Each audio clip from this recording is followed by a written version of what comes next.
Hi, I'm Greg from RV Haulers. I have some customers asking about the dimensions that we have, the space that we have available in the back of a Model 780. This is the longest sleeper, widest sleeper, tallest sleeper that Volvo makes. I got my trusty tape measure here, and I want to give you an idea of the kind of square footage we're dealing with. These cushions from the back wall to the front edge of the cushion are 43.5 inches. Dimensions of the table from the back wall to the front edge of the table is 34 inches. Width of the table is 30.5.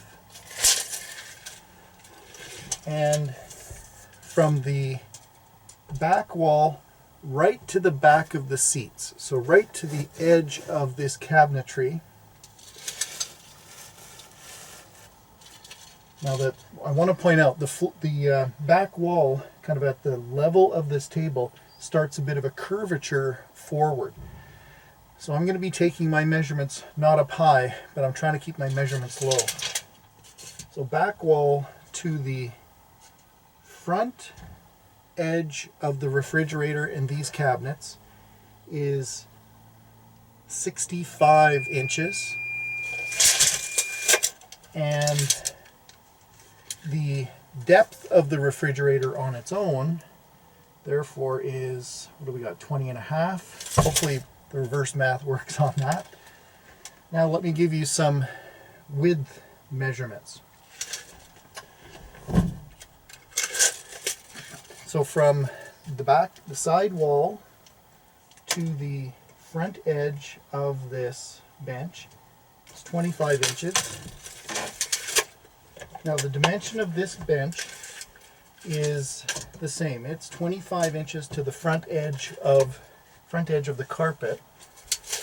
If we measure between carpet and carpet, we seem to be 28 3/4 from here to here. This cabinetry should be the same, 20.5 inches from the front edge of this cabinet to the back edge of this cabinet behind the passenger seat. Now I'm going to give you the full width inside here. I'm going to give you two measurements, and I'll explain why. There's actually a little storage bump out on this wall, and I'm going to give you two measurements. I'll move the camera in a minute to show you what I'm doing. So from this wall to the closest point, the narrowest point, leaving this bump out or storage box there, that there's a wall that comes out a little bit in here.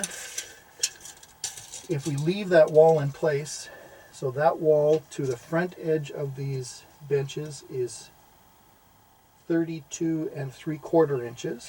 The measurement, of course, from the back wall to the front edge, right on this one is showing 42.5. Should be the same here. Just double checking. 42.5, including the carpet. Now, I'll bring the camera around, and I'm going to show you what we have on this side, the passenger side. Here's that bump out that I was telling you about. So there is carpet along this far back wall, and we've got in depth almost like a little storage space here. It's 6 inches deep,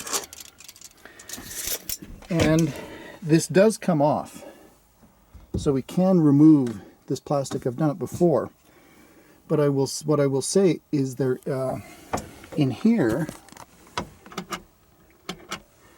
there is some venting. There's an arced vent right in there that comes from the air conditioner that's under this passenger bench.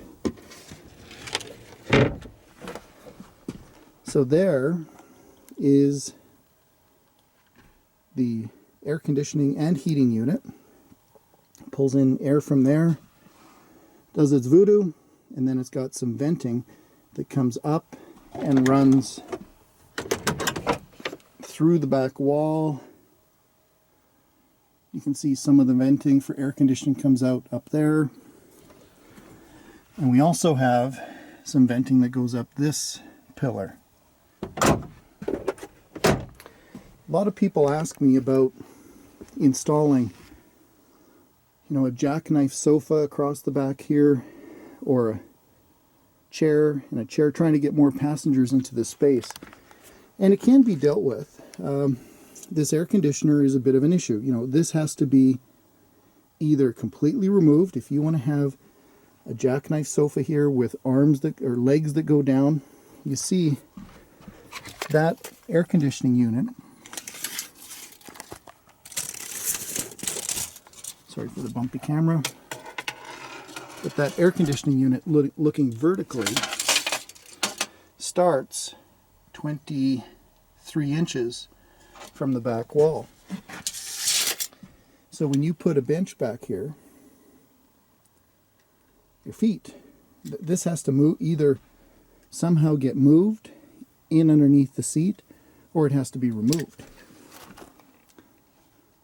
These trucks are really not going to keep this space cool with just the vents on the dash. Those vents on the dash are not going to keep up when we get down into our warm Texas or California or Arizona temperatures. So moving this, there's air conditioning lines that run to it. Certainly there's coolant lines as well, because it provides air conditioning and heat. And then that has to be reconnected to the ductwork. So I want to point out, we don't quite have this full width back here. Taking out that 6-inch deep space can certainly be done, but we're always going to have a little bit of ductwork that has to come up against the wall. I'll also point out some other small details of the measurements that I gave you. I was measuring to this front edge of the refrigerator. There is this little map storage pocket that is tucked in behind the curvature of the seat. But just to point out, I was measuring to the front edge of that. As well on this driver's side, we also have this control panel that, if you want to take out the refrigerator, the cabinetry on this side, try to make this space more seating friendly, we will have to make sure we keep that or try to relocate things back into the wall. I'll point out that, remember, we're in a model 780 right now, which is the widest, the longest, and the tallest sleeper. Thanks for watching.